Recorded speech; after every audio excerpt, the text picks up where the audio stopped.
My wife came home from work with kiss marks on her neck. The lipstick smeared on the collar of her blouse, the smell of a perfume that wasn't hers, that definitely wasn't mine. I didn't need to ask. I didn't need to investigate. I didn't need to waste nights trying to put together pieces that, deep down, were already assembled before my eyes. The bitter taste of betrayal exploded in my mouth the moment I saw her walk through the door, laughing, fixing her hair as if nothing had happened. As if my life, our life, wasn't falling apart right there, in front of me. I didn't bother pretending I didn't notice. I wasn't the husband who waits, who tries to understand, who asks silly questions like, "Where have you been?" or, "What does that mean?" No. I got straight to the point. I pointed to the marks on her neck, my voice cold, steady, a tone I barely recognized myself. You go to work and come home with kiss marks on your neck. It's all over between us. I didn't scream. I didn't cry. I just threw the weight of those words on her, a weight she never imagined carrying. Custody of our children will remain with me. It was only then that she stopped smiling. It was only then that shock crossed his face, his skin turning pale, his lips parting in a wordless sigh. She tried to deny it, because that's what traitors do. It's not at all what you think. Her voice trembling, hurried, desperate. But I already knew. Betrayal has a smell, it has a taste, it has a palpable presence in the air. I felt it before I even saw it. My heart had already warned me. She swallowed hard, took a step back, perhaps hoping that I would step back too, that I would give space to her lies.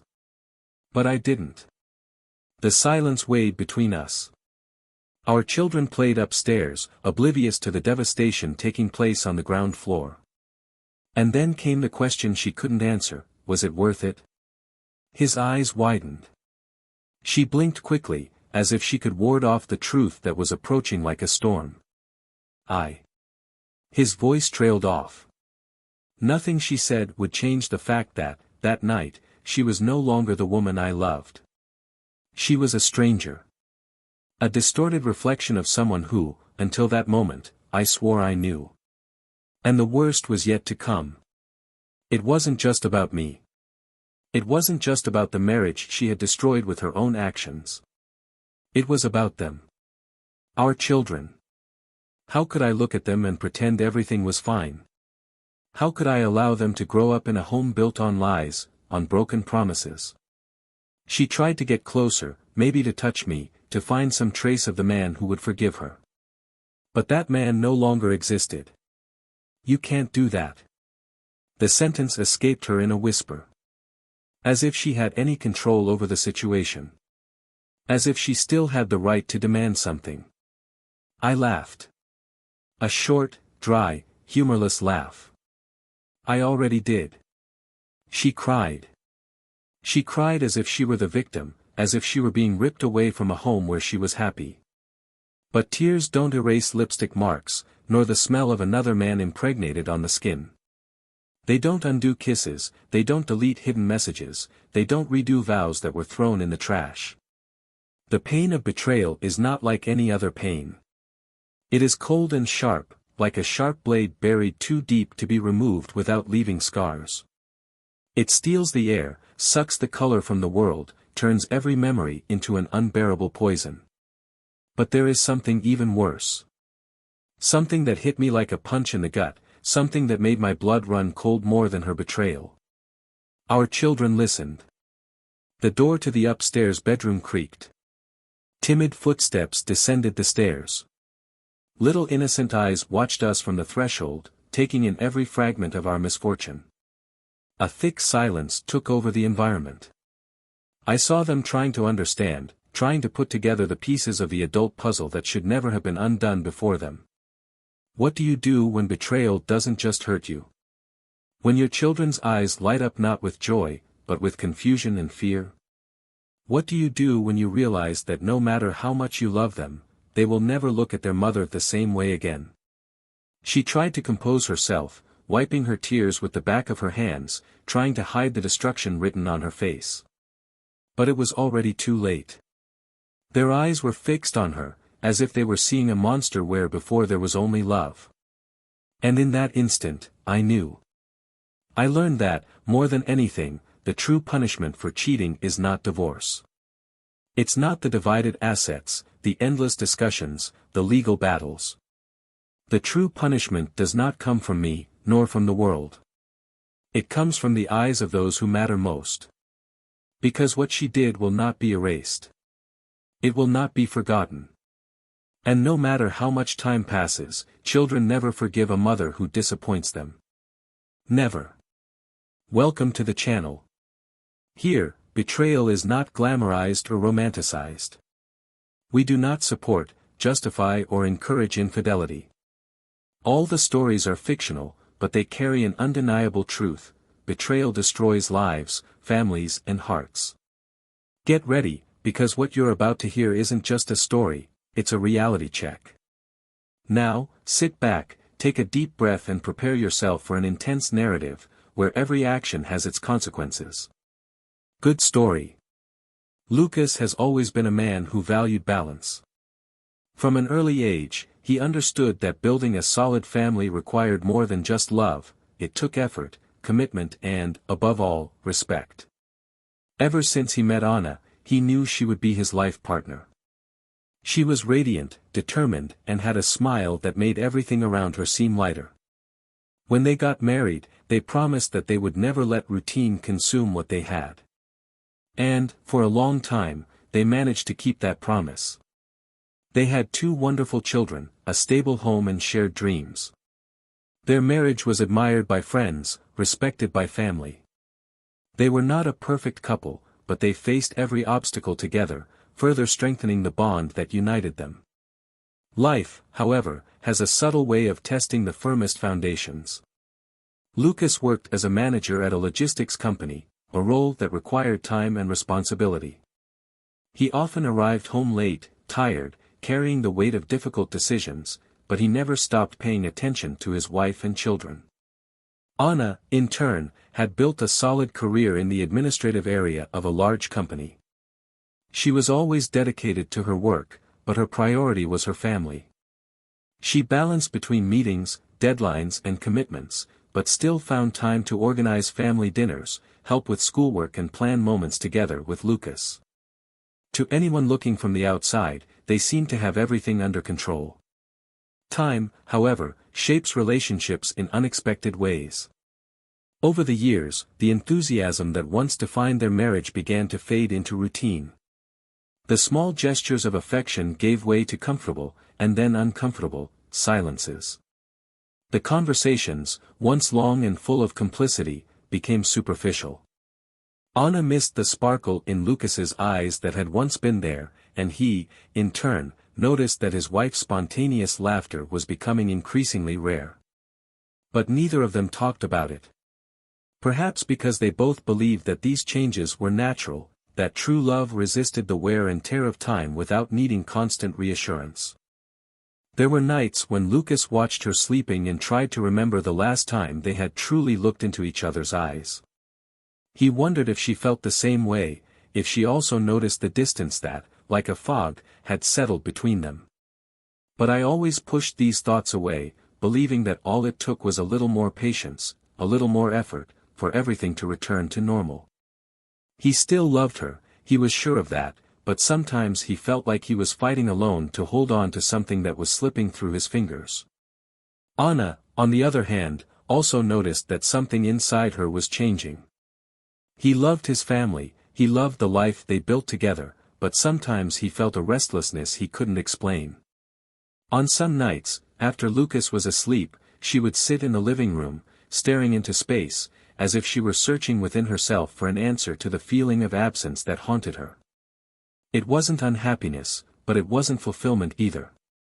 It was an undefined space between what I had and what I felt I could have.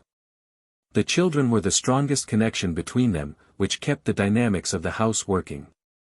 They were happy, intelligent children, and Lucas made a point of being present in each achievement, in each challenge. He was an exemplary father, and Anna admired that about him.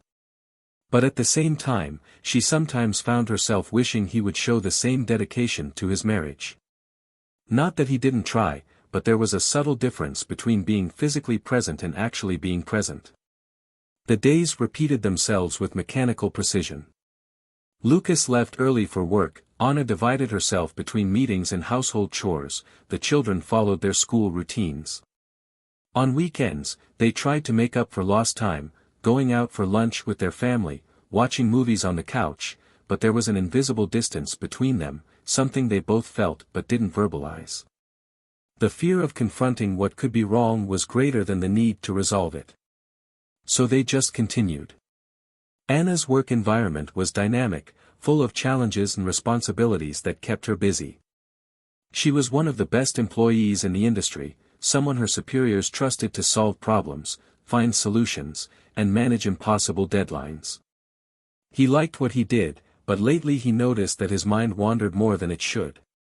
Small details distracted her, small interactions that perhaps didn't matter so much to others, but that seemed to take on a different weight for her.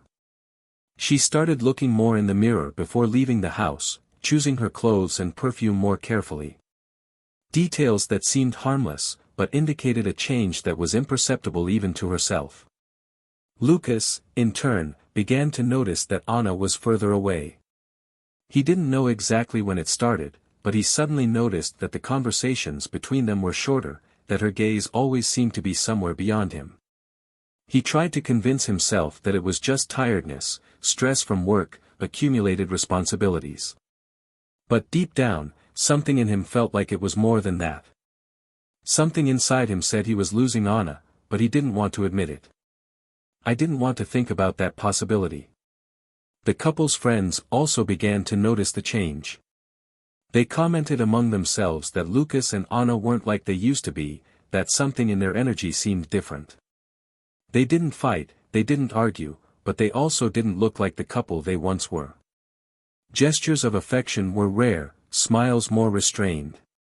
And, when asked, both responded with a simple, "We're fine," leaving no room for further questioning. Lucas started trying harder to bring them back together. He planned a romantic dinner at a restaurant they used to go to in the early years of their marriage. He bought flowers, made reservations, wanted to surprise her.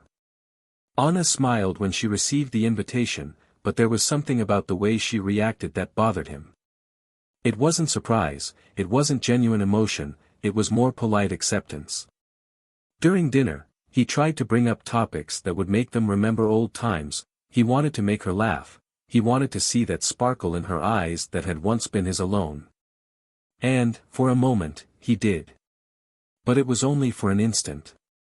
That night, when they returned home, they lay down side by side, as they did every night. Lucas tried to pull her closer, tried to start something more intimate, but Anna turned away, muttering, "I'm tired." He didn't insist. He just stood there, with his eyes open, feeling the weight of something he couldn't name, but he knew it was there.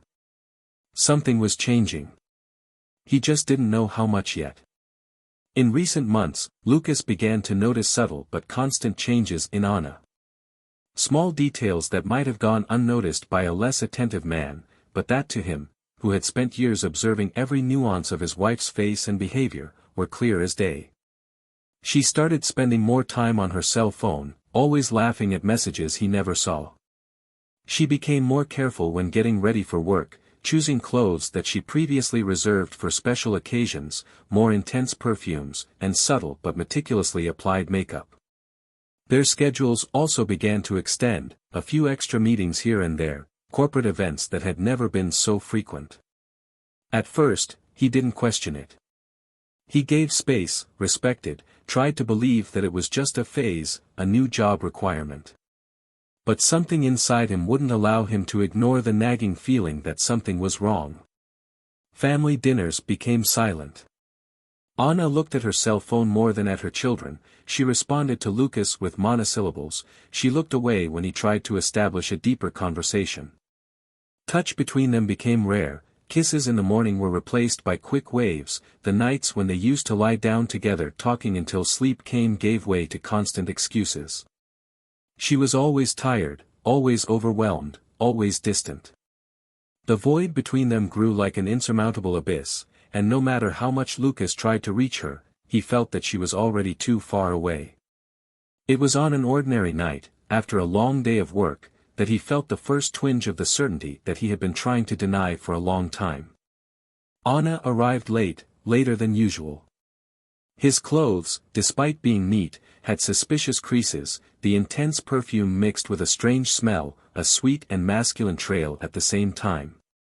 She avoided his gaze, walked straight down the hall, muttering a hurried greeting. Lucas watched her disappear into the room, her movements tense, as if she was carrying something she didn't want him to see. She felt her stomach churn, a mixture of anxiety and a primal fear she had never experienced before. He went to the kitchen, poured himself a glass of water, trying to calm his mind that was already drawing scenarios that he wasn't ready to accept yet. The following days only reinforced his suspicions. The meetings continued to last longer, the dinners became even more scarce, and Anna seemed to be present only physically, like a ghost inside her own house. Her silence screamed, her apologies sounded increasingly empty. But Lucas didn't want to confront her without proof, without something concrete. What he feared was too big to be thrown to the wind like any other assumption. I needed to know the truth. He needed to face whatever was happening, no matter how much every fiber of his being wished it was all just a figment of his mind. On Friday night, Anna announced that she would have a business dinner and would be back late. Her tone was rehearsed, the justification came too quickly, as if it had already been repeated to herself before being said. Lucas simply nodded, trying to keep his expression neutral. Once she left, he waited a few minutes before grabbing his car keys and leaving as well. He didn't know exactly what he was doing, nor what he expected to find, but something inside him guided him, an insatiable need to discover the truth, to remove the doubts that consumed him. He followed the path he knew was his wife's usual route, but instead of turning onto the main avenue, he noticed that her car took another direction. He kept his distance, his heart beating fast, his hands gripping the steering wheel harder than necessary. At every corner, at every traffic light, the tension in his chest increased. She parked in front of a discreet restaurant, far from the center, far from the corporate environment where she was supposed to be. He saw her get out of the car, adjust her hair in the reflection in the window, check her cell phone and smile before getting in. And it was there, standing inside the car, with his fingers cold on the steering wheel, that Lucas felt the first real blow of betrayal. Because she wasn't just going out for a business dinner. She was meeting someone. And that someone wasn't him. He took a deep breath, forcing himself to remain calm. I wanted to see more. He needed to be sure, even though the certainty was already rubbing against his chest like a sharp blade. He decided to wait. The minutes passed slowly, each second a torment. Then, after almost 2 hours, Anna left. And she wasn't alone. A man at her side, too close, his hand gently running down her back, an intimate touch, a familiarity that shouldn't exist. She laughed, leaning slightly towards him as she spoke, her eyes shining in a way Lucas hadn't seen in a long time. And then, it happened. The kiss. Quick but decisive. A seal of intimacy that dispelled any remaining doubt. Lucas closed his eyes for a moment, as if he could erase the scene from his memory. But it was already too late. The betrayal was there, naked and raw, in front of him. No room for excuses, no room for denial. The world around him seemed to slow down. The sound of cars, the city lights, everything became a distant blur. Only that image remained clear, etched in his mind like an eternal scar. The woman he loved, the woman he believed he knew, wrapped in another man's arms. The pain was immediate, but it wasn't just anger. It was desolation. It was the weight of every broken promise, of every night alone waiting for someone who no longer belonged to him. Lucas didn't know how long he stayed there, watching. Only when he felt the bitter taste of despair rising in his throat did he realize that he needed to get out of there before he did something he would regret. He started the car and drove back home, aimlessly, without feeling his own movements. The path seemed longer than ever, and the only thing that filled the empty space around him was the certainty that his life would never be the same. When Anna arrived later that night, she found Lucas sitting in the living room, in the dim light, a half-empty glass of whiskey in his hand, his gaze lost. She hesitated at the door, as if she sensed something was different, as if her intuition screamed that the ground beneath her feet was about to crumble. He tried to smile, tried to act natural, but he couldn't hide the tension in his voice when he murmured a simple, "Hi." Lucas didn't respond right away. He just watched her, letting the silence drag between them, heavy, suffocating. Then, without changing his tone of voice, without showing any emotion other than deep tiredness, he said the words that would change everything. "How was your business dinner?" Her gaze wavered. Small details betrayed her, the rigidity of her shoulders, the subtle deviation of her eyes, the delay in responding. But Lucas already knew the truth. He had seen her. And now, it was only a matter of time before she realized that nothing would ever be the same. Lucas remained sitting in the living room, the glass of whiskey now abandoned on the table, his eyes fixed on Anna as if trying to see through her. She remained there, standing in the doorway, hesitant, her fingers playing with the strap of her bag, her breathing held back. The silence between the two wasn't just uncomfortable, it was oppressive, as if every second carried the weight of everything that hadn't yet been said. He repeated the question, his voice steady, no rush, no anger, just a dark calm that made her stomach turn. "How was your business dinner?" Anna's heart beat faster, her mind trying to calculate the correct answer, something that was plausible enough to erase any suspicion. But Lucas's gaze didn't blink, it didn't waver, it was a sharp blade ready to cut any lie that escaped her lips. She tried to maintain her composure, straightened her hair, forced a weak smile before replying that it had been a tiring dinner, that her boss prolonged the meeting longer than necessary and that she just wanted to take a shower and sleep.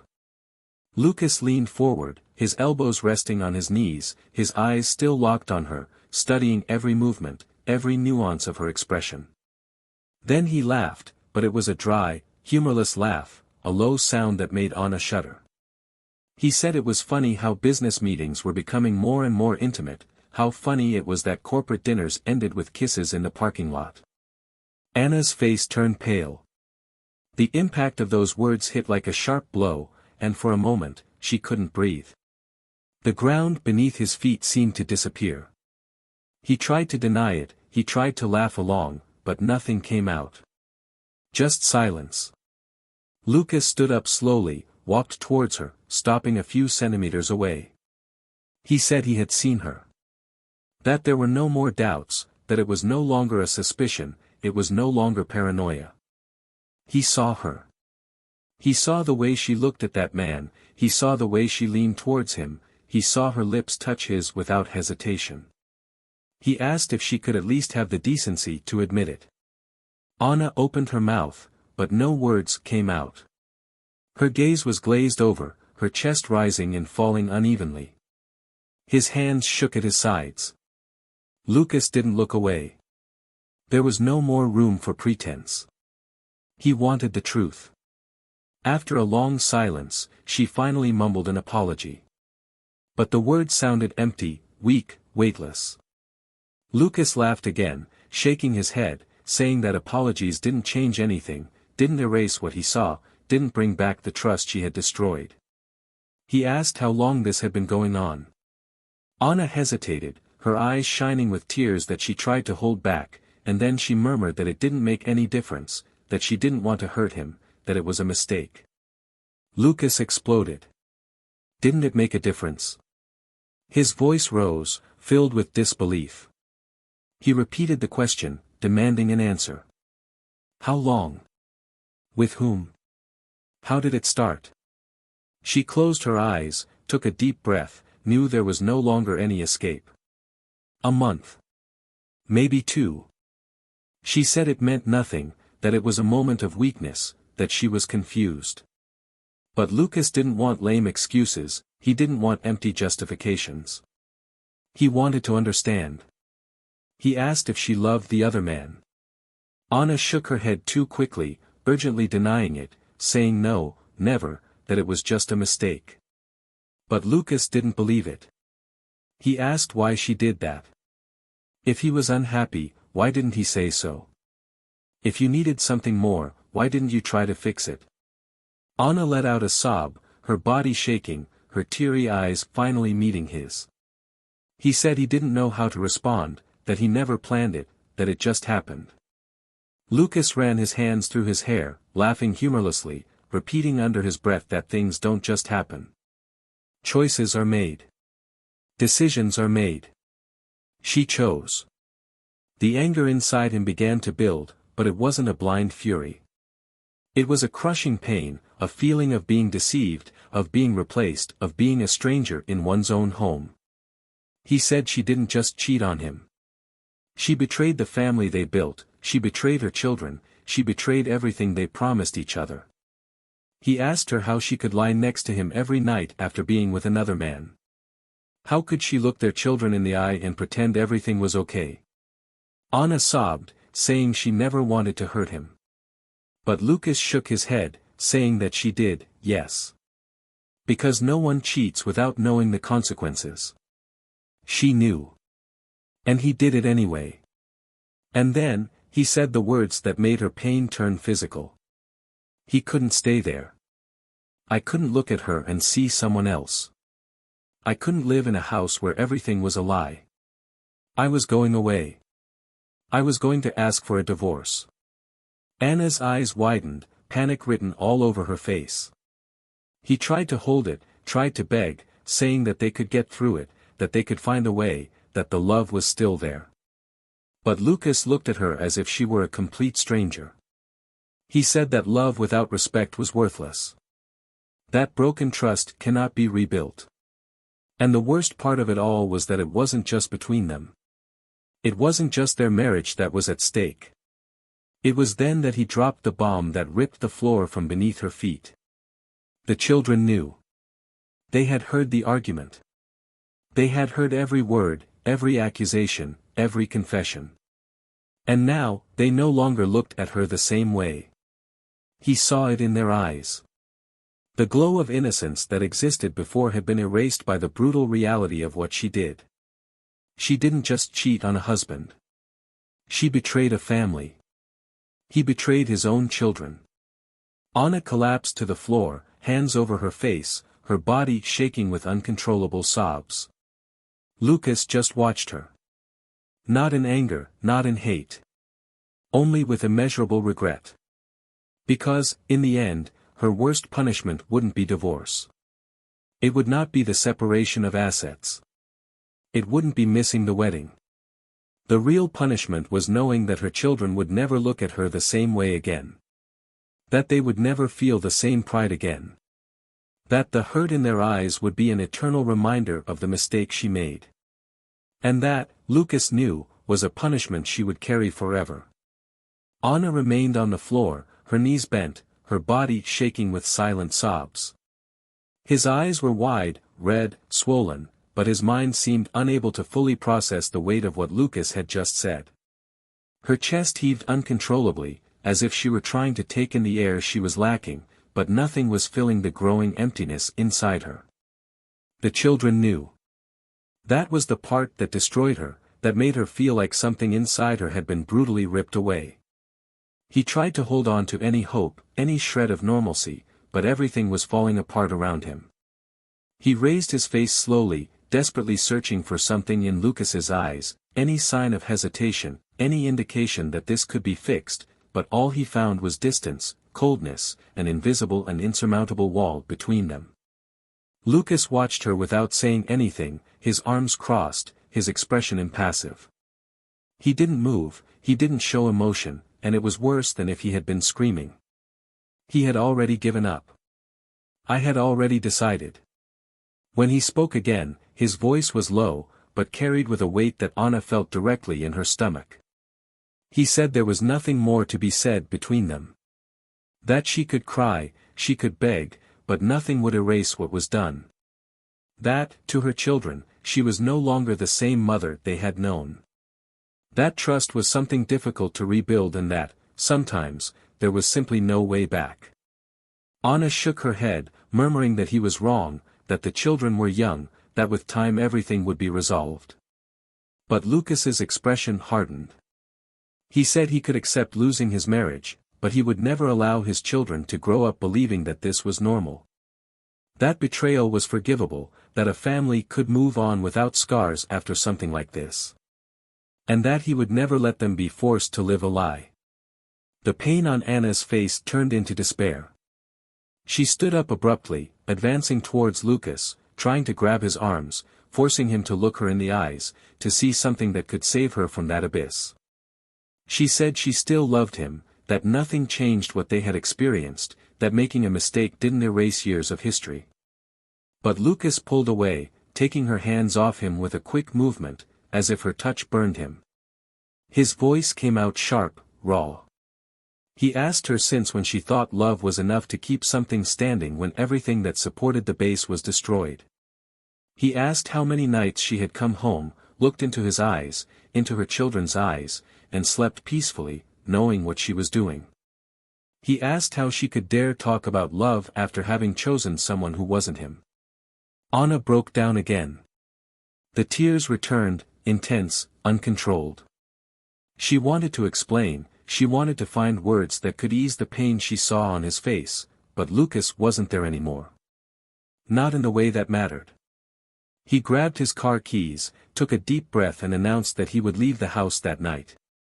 I wouldn't sleep there, I couldn't.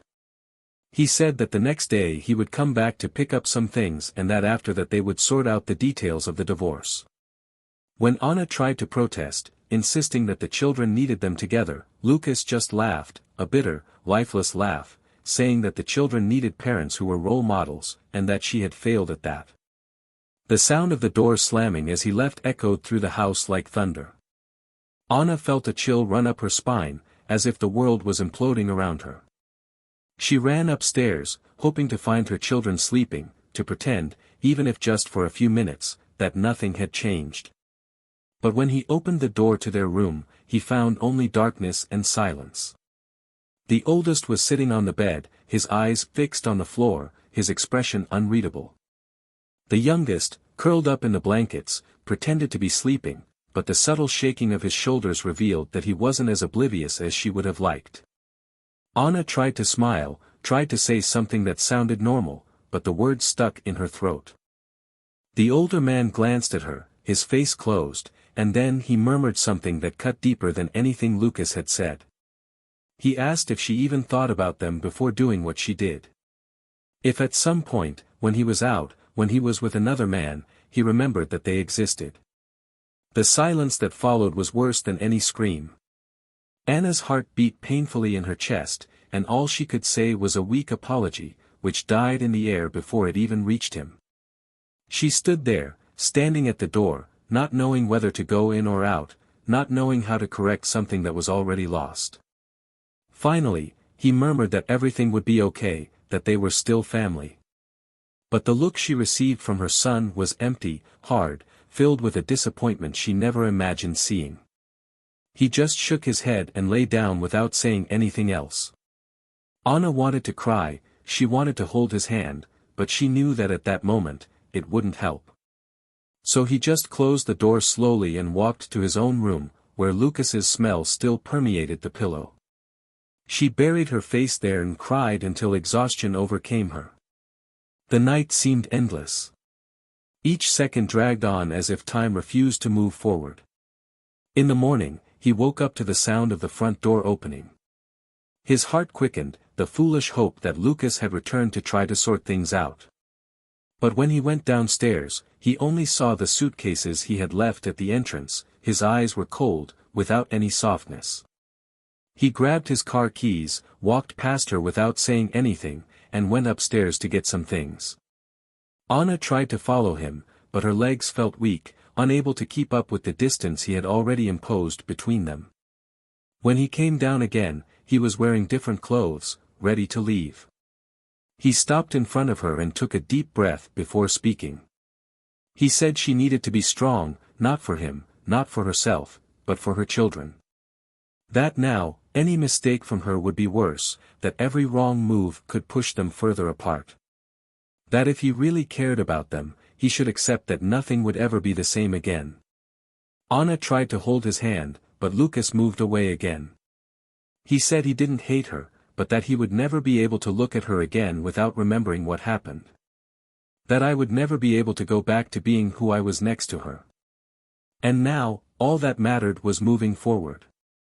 Then, without looking back, he opened the door and left. Anna stood there, her heart in pieces, watching the car disappear down the street. Inside the house, the silence seemed to scream, suffocating, unbearable. And it was there that he realized that his real punishment wasn't divorce, it wasn't loneliness. It was knowing that the love that once existed was now just a memory. That the children who once saw her as a hero now saw her as a stranger. And that nothing, absolutely nothing, could erase what had been done. Anna spent the next few days enveloped in oppressive silence. The house seemed bigger, emptier, as if Lucas' absence had taken away all the warmth that had once filled that space. Every corner of the home that had once been his refuge now seemed a cruel reminder of what he had lost. His smell still permeated the pillows, the closets had empty spaces where his clothes used to be, and the bathroom drawer where he kept his razor blade was now just an abandoned space. Everything there screamed his absence, and the worst thing was knowing that that absence wasn't temporary. It wasn't something a conversation could fix. It was permanent. It was irreversible. The children remained cold, distant. The eldest barely spoke to her, answering only what was necessary, remaining in the room most of the time.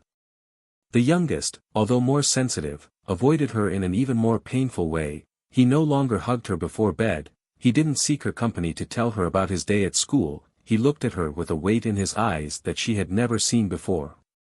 Her children's silence hurt more than any scream, more than any accusation Lucas could have thrown at her. They were there, but it was as if she had become invisible to them. As if now she was just someone who shared the same roof, but who no longer deserved to be called mother. She tried to insist. He invited them to dinner, made each of their favorite dishes, set the table as if he could recreate an atmosphere of normality. But the children arrived late, sat down without enthusiasm, and ate in silence. Anna searched each one with her gaze, waiting for any sign of opening, but she only received a sharp distance. When the older man finally raised his eyes and looked at her, his voice came low, but with a weight that crushed her. He asked her if she really thought food would solve anything. If she believed that a dinner would make them forget what she did. Anna's heart sank in her chest, and she wanted to respond, she wanted to explain, but she realized that there was no answer that her children would accept. Not at that moment. Maybe never. Lucas was firm in his decision. I wouldn't go back. He showed up a few times to pick up his children, take them to spend time with him, and whenever he entered the house, he maintained an indifferent air, without even looking her in the eye. He looked fine. He didn't show anger, he didn't allow himself the slightest trace of weakness. He had moved on. And this realization made Anna feel the weight of guilt growing more and more inside her, crushing her little by little. At first she tried to fight it, tried to convince herself that there might still be a way back, but every door she tried to open only led her to the same dead end. Friends had also moved away. Before, the messages were frequent, the invitations to go out came spontaneously, but now, all she received was silence. It was as if she had been erased from the social circle that had previously been an essential part of her life. And perhaps it would have been. After all, no one likes to be next to someone who destroyed their own family. A few messages arrived, some people tried to comfort her without committing too much, saying that time would heal everything, that the children would one day understand. But Anna knew that time alone didn't heal anything. Time only exposed the wounds even more, revealing what had been done. There was no clear path to recovering what was lost. She tried to occupy her mind at work, immerse herself in reports and meetings as if she could hide from the chaos of her own life within spreadsheets and documents. But even there she couldn't feel whole. Conversations in the hallways seemed to stop as she passed by. Colleagues who previously brought up the topic now just gave a polite smile and moved on. She didn't need to hear it to know what they were saying. Everyone already knew about the separation. And with that came the judgmental looks, the whispers. To many, she was just another woman who threw everything away over a stupid mistake. And that was exactly how she felt. Worst of all, however, was not the loneliness. It wasn't the contempt of his children, nor the withdrawal from his friends. The worst thing was realizing that, as much as I wanted to go back in time, I couldn't. She could start over, she could try to rebuild her life, but she would never erase what she did. I would never change the way my children look. She would never make Lucas see her the way he used to. This was definitive. And the pain of that gnawed at her from the inside out. One afternoon, he received a message from Lucas. A simple, objective message. He informed us that he would file divorce papers in the next few days and that he preferred everything to be resolved without unnecessary hassle. He said the children could decide who they preferred to be with. No mention of the past, no opening for deeper conversation. Just a formality. An official end. Anna stared at the cell phone screen for long minutes, as if she could find something between the lines, but there was nothing other than what was there. Lucas didn't want to fight anymore. He wanted to move on. Night came, and Anna found herself sitting in the living room, staring into space. The children were in the room, locked in their own worlds, and she was there, alone, immersed in her own ruin. He took out his cell phone, opened the photo gallery, scrolled through the happy moments that were once part of his life. There were records of trips, birthdays, spontaneous smiles.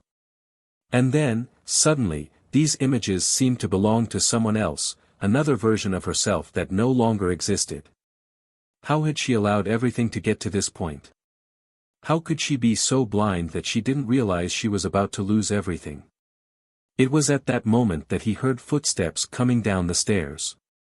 Her heart quickened slightly, and she looked up, seeing her eldest son standing there, hesitant but present.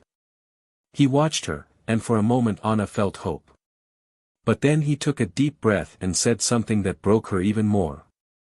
He said he would live with Lucas. That he had already talked to his father, that he had already decided. He said he could no longer live there, in that suffocating environment, that he didn't want to see his mother wallowing in regret every day. He said he didn't hate her, but he couldn't look at her the same way anymore. Anna tried to argue, tried to say that he was still part of her, that she loved him more than anything, but he just shook his head and said it wasn't about love. It was about respect. And that one, she had lost. The door to the youngest son's room opened, and he appeared in the hallway, hesitantly. His eyes were teary, confused. He looked at his brother, then at his mother, and Anna realized that he was also torn. I felt like he wanted to stay, but he also wanted to go. I felt that he was still too young to make that decision, but that the pain inside him was too great to ignore. He didn't say anything. He just lowered his head and went back to the room, closing the door behind him. Anna felt her chest tighten, the tears coming back with force. The eldest son remained still for a few seconds, as if waiting for her to say something, anything. But there was nothing more to be said. He had already made his decision. Then, without further ado, he turned and went up the stairs again, leaving Anna alone in the room, immersed in the definitive consequence of her own mistakes. And, for the first time since it all began, she realized that the cruelest punishment didn't come from Lucas, nor from her friends, nor from the world. It came from their own children. And that, she knew, was the pain she would carry forever. Anna felt the weight of every second she spent in that house, now transformed into an empty shell of what had once been a home. The silence was absolute, broken only by the subtle sounds of the mechanical routine he tried to maintain. But nothing was the same. The eldest son was no longer there, and the youngest, although he still slept under the same roof, seemed absent in a way that hurt more than anything else. He closed himself in his room, avoided conversations, and when he was finally forced to answer something, He did so in short, monosyllabic sentences, as if each word spoken to her was an unbearable effort. Anna tried to pretend that there was still a semblance of normality, but the truth was cruel and impossible to ignore. She was alone. Time seemed to flow in a strange way, the days passed without her knowing exactly what she had done with them. Work was no longer a refuge. Each task completed was just an interval between moments of emptiness. In the company's corridors, people seemed to measure their words when speaking to her, and Anna felt the heavy gazes on her. Some were of pity, others of judgment, but the worst of all was realizing that, for many, she was no longer the same person. His name, once associated with competence and confidence, was now whispered between side conversations, weighed down by the weight of his personal ruin. She didn't need to hear clearly to know what they were saying. She knew that her story had spread, that Lucas was seen as a man who had done everything right and that she, in turn, was the one who destroyed her own family on a whim. And maybe on some level it was true. That night, sitting on the sofa in the living room, looking at the turned-off television, Anna heard footsteps on the stairs. The youngest son came down slowly, his hands in the pockets of his sweatshirt, his gaze avoidant. He sat down on one of the chairs at the dining table without saying anything, and Anna felt butterflies in her stomach. There was something about the way he breathed, like he was preparing to say something difficult. Her anguish grew as she waited for him to break the silence. And then he said, in a low but firm tone, that he wanted to live with Lucas too. The world seemed to spin around Anna in a disorienting way. The air caught in her throat, and for the first time in a long time, she didn't know what to say. He explained that he missed his brother, that at his father's house things seemed easier, lighter. He said he didn't want to see her sad, that he didn't hate her, but that he couldn't pretend that nothing had changed. He said he needed some time, that maybe things would get easier in the future, but for now he couldn't live there anymore. The words fell on Anna like incessant blows, each one opening a new wound, tearing away any illusion that she could regain the life she had before. She felt her eyes water, but she held back the tears. For the first time, he didn't beg, didn't try to convince him otherwise. He just nodded slowly, as if his own body was giving up the fight. He asked when he wanted to go, and the answer came without hesitation. On the weekend. Just a few more days, and she would be completely alone. In the days that followed, Anna tried to process the idea of a home without her children. The silence was difficult before, but now it seemed to become a black hole of absence. She created them, was present in every moment, every fever, every nightmare, every achievement. And now, they were leaving. Not because they were growing up, not because it was natural for them to pursue their own lives. But because they didn't want to be with her anymore. That was the most painful part. It wasn't separation, but rejection. The eldest son was the first to walk away, and now the youngest followed the same path. Anna couldn't shake the feeling that she was being erased from their lives, as if her every mistake was taking its final toll. When the weekend arrived, the house was filled with a different movement. Lucas showed up at the agreed time, parked in front of the house and rang the doorbell as if he were any visitor. He didn't come in anymore, he didn't go beyond the doorstep. The children came down with their backpacks and suitcases, and Anna observed every detail of that moment, trying to record in her memory the last time she would see them there. He tried to smile at the youngest, trying to offer some comfort, but he only gave a half wave before leaving. The oldest didn't even look back. When the door closed and the car drove off, Anna stood still for endless minutes, not knowing where to go, what to do. The silence was deafening. He walked to his children's room, looked at the made beds, forgotten toys and books. It was a farewell scenario, but without any promise of return. She sat on the edge of the bed and finally let the tears fall, without any control. He cried for everything he lost, for everything he destroyed, for everything that would never be the same. In the days that followed, his routine became a mechanical cycle of waking up, going to work, returning home and staring into space. He stopped checking his cell phone waiting for messages. There was nothing. The children didn't care, Lucas didn't need to talk to her for anything other than necessary. The few times he tried to call, he received cold, disinterested responses, and after a while, he gave up. They needed space, and she needed to accept that. But accepting it didn't mean it hurt any less. At work, his performance began to decline. Deadlines began to slip through her fingers, meetings became tiring, and she found herself staring at the computer screen without being able to process the numbers and reports. Her boss called her in for a talk, asked her if something was wrong, if she needed some time. Anna denied it, saying she was just dealing with personal issues. But it was obvious that everyone knew. The dark circles under his eyes, the lost look in his eyes, the apathy with which he moved around the office revealed what words didn't need to explain. One sleepless night, she picked up her cell phone and started scrolling through social media.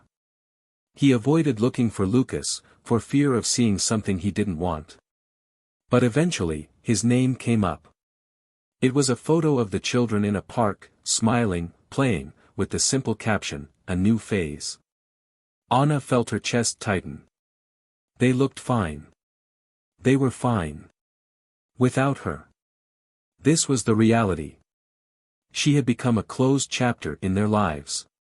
And as much as it hurt, as much as I wanted to go back and retrace each step, I knew that time didn't grant second chances. He looked around, at the empty house, at the reflection in the mirror that no longer looked the same, and realized that he needed to find a way. Not to recover what he lost, but to survive what was left. And then, at that moment, Anna understood that her greatest punishment was not separation. It wasn't loneliness. It was knowing that even if her children forgave her one day, they would never look at her the same way again. And that was the pain that would never leave her. The months passed like a blur for Anna. The days blurred together, the nights were long, silent, and the house that once brimmed with life was now just a space where the echo of loneliness resonated louder than any sound. She tried to fill the time, tried to maintain the routine, but nothing filled the void. The children were gone, the marriage was over, and all that was left was the weight of what she herself had destroyed. There were no more unexpected messages, calls, voices calling for her. There was only one life that once belonged to someone who no longer existed. Lucas, on the other hand, moved on. His life took a new direction. He found comfort in his children, in his work, in the friends who remained by his side. He didn't allow the past to define him, he didn't carry bitterness with him. He chose to start over. Little by little, he began to open up to new possibilities, to new conversations, to new meetings. And then, it happened. Met someone. It wasn't planned, it wasn't a deliberate search for new love, but when he realized it, he was smiling again, feeling alive in a way he thought he'd never feel again. She was different from Anna in many ways, but the most important thing was that she didn't carry the scars of his past. She saw him for the man he was now, not for what he lost, not for what he suffered. And that was liberating. The children, in turn, found stability in their new life with their father. They still felt their mother's absence, but it was an absence they had learned to accept. It wasn't a nostalgia that made them want to return, but a memory of something that was once different. The oldest focused on his studies, on the future he wanted to build. The youngest, although he still had some confusion regarding his feelings for his mother, followed in his brother's footsteps. They grew, matured, and time, even though it didn't heal everything, helped them deal with the scars they carried. Anna, in turn, saw all this happen from a distance. With each photo posted on social media, with each short and cold conversation she had with her children, she realized that the world went on without her. He tried several times to recover what was lost, he tried to regain his children's trust, but all he received was resistance. The oldest refused any contact beyond what was strictly necessary. The youngest, even though he was more receptive, never looked at her the same way again. And the truth that hurt more than anything else was that she herself had caused all of this. It was something that could not be reversed, could not be erased. At work, things have also changed. The pressure increased, performance fell, and the woman who was once respected was now seen as someone who had lost her way. Mistakes became more frequent, concentration increasingly difficult. And then came the last consequence. She was called to a meeting with the board, where they informed her that, due to below-expected performance in recent months, they had decided to follow another path. She was dismissed. No children at home, no husband, no close friends, and now no job. What's left? She came home that day, and for the first time, she looked at herself in the mirror and didn't recognize herself. His tired face, his dull eyes, his posture bowed by the weight of everything he lost. He took out his cell phone and scrolled through the contacts. He thought about calling Lucas, but he knew it would be useless. He thought about sending a message to his children, but he knew it would be ignored or responded to indifferently. Loneliness was an endless hole, and now, there were no distractions to keep her from falling completely into it. It was then that, in a desperate attempt to find a semblance of normality, he decided to leave. He went to a cafe he used to go to before everything fell apart. She sat alone, watching the couples talking, the friends laughing, the families gathered together. She felt like a ghost in the middle of a world that went on without her. He ordered a coffee, but didn't even taste it. It was there, but at the same time, it was no longer there. As she stared at the cup in front of her, she heard a familiar voice call out to her. He looked up slowly and, to his surprise, it was Lucas. He was there, standing before her, and for a moment, she felt her heart race. I hadn't seen him in months. He felt different, lighter, more whole. And then, beside him, was the woman. The new woman. She was pretty, had a sweet look, and when she noticed Anna staring at them, she just smiled politely. Lucas hesitated for a moment before saying anything. There was a weight in the air, a past between them that would never cease to exist. He broke the silence with a simple greeting, asking how she was. Anna swallowed hard, forcing a weak smile. Said he was fine. But Lucas knew he wasn't. He always knew when she lied. The silence between them was short, but full of meaning. He then nodded, as if he understood something he had never said out loud, and wished her well. And then, holding the hand of the new woman at his side, he left the cafe. Anna remained there, motionless, observing the scene. There were no long goodbyes, there was no nostalgia, there was no trace of what once existed between them. There was only a buried past and a future that no longer included his name. She paid for the coffee she didn't drink and left the place. The cold night wind cut into his face, and for the first time, he didn't try to escape the feeling. That was it. The end of everything. And this time, there was no one to blame but herself. And now, I want to hear from you. What did you think of this story? Do you believe Anna got what she deserved? Or do you think everyone deserves a second chance? Comment your opinion and don't forget to subscribe to the channel for more impactful stories like this. Here, we do not support treason on any level. Until next time.